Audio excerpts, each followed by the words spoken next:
శ్రీమాత్రే నమః.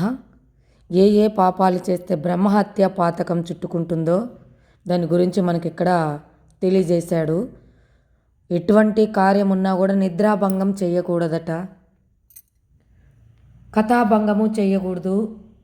వాడు చిన్నవాడో పెద్దవాడో తెలిసినవాడో తెలియని వ్యక్తో వాడు చెప్తున్నటువంటి ఉపన్యాసం కానీ భక్తి ప్రవచనాలు ఏదైనా కానీ చెప్తున్నప్పుడు భంగం కలిగించరాదు. అది బ్రహ్మహత్య పాతకంతో సమానము. దాంపత్య భేదనము చేయరాదు. దాంపత్యంలో ఇద్దరు భార్యాభర్త ఒకరు ఎక్కువ ఒకరు తక్కువ, ఒకరు గొప్ప ఒకరు హీనం అనే భావమ చూపించరాదు. చూపిస్తే అది కూడా బ్రహ్మహత్య పాతకంతో సమానమే.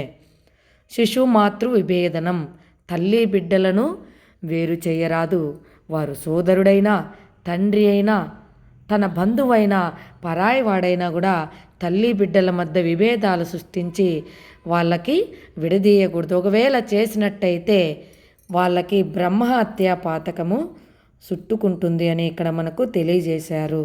శ్రీమాత్రే నమః.